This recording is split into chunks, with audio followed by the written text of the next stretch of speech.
Hello, hello. Welcome to In the Studio. Glad to have you. Today I want to walk you through how I've made this little percussive texture pattern for this track.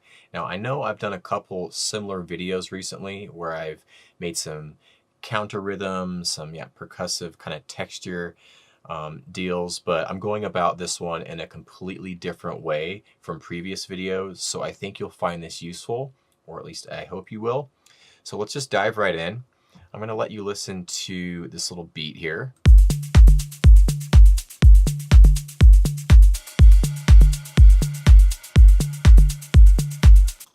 And this is the sound that we'll be taking a close look at.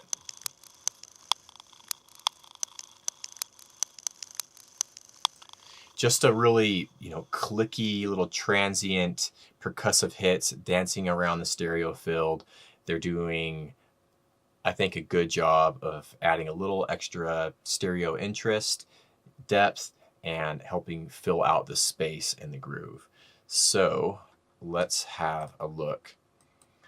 So what I did is I used FPC here, and I just went up to the little tab, went to presets, and went to empty instead of loading in, one of the banks they have set up, because I wanted to load in my own samples.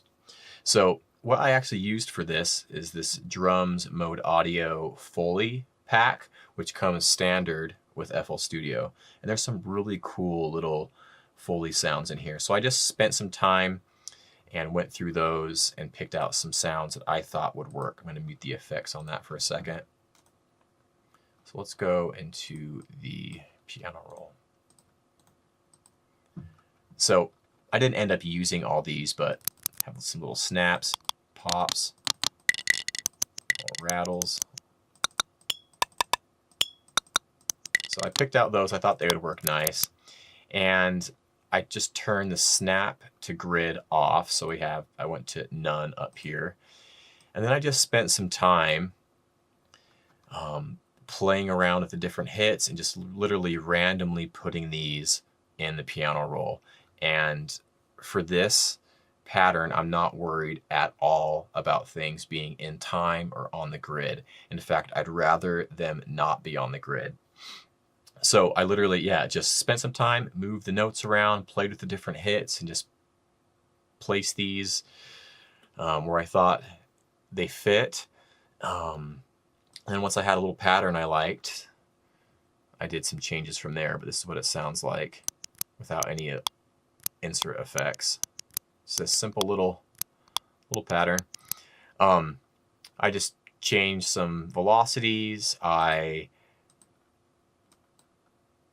took some time to pan each individual hit around the stereo field.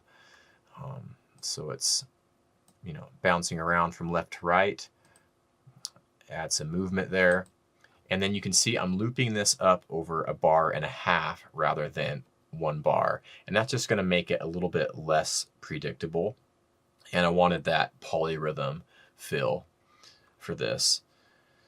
And then what I did was just made a simple variation on that pattern. So for those who don't know, if you want to make, a variation on a MIDI clip, all you need to do is right click and go make unique, and then it will automatically make a new pattern for you to change or edit to make your variation. So I did that. So if we hop into the piano roll again, you can see it when I switch to pattern 8.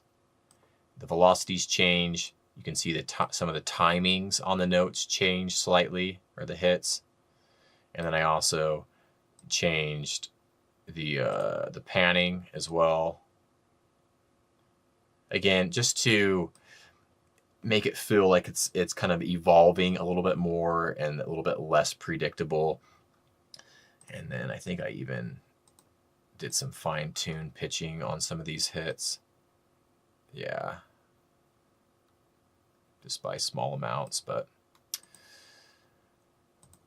okay, so let's have a look at the insert effects, which there's not very many, but I'll just go through these one by one.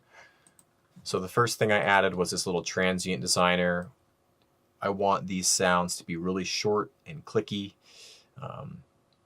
So I just accentuated that a little bit by pulling back on the sustain and added a little bit of attack. Not a drastic change, but it is making a difference. And then I gave it some space by running it through this space modulator lush reverb from Valhalla. The mix is pretty low, but it's just enough to give it a nice little space. You can see I'm modulating the depth here just to give it a little extra movement, I guess.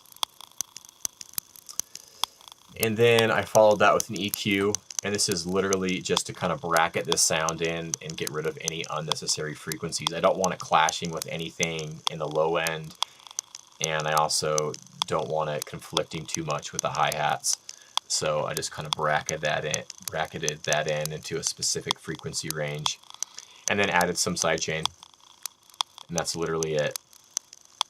But let's listen to this with the groove, and you can hear what what it's doing.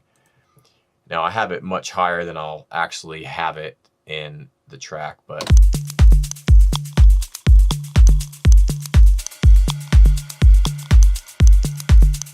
so let's turn it down a little bit.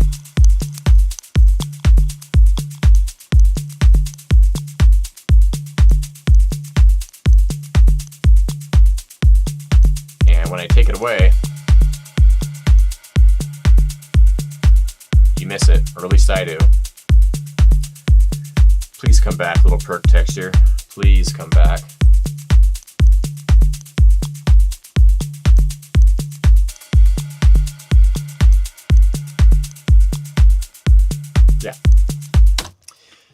Yeah, I think it does a great job of adding a little stereo interest, things bouncing around from left to right. It just makes the groove more interesting, I think, and it also does a really nice job of filling in the space between the hits. And the reason it's doing a good job with that is because we randomly just plotted those little hits down in the piano roll without worrying about the grid whatsoever. So there you go, a little percussive texture. Hopefully you found this video useful. That's it. Take care, and I'll see you soon.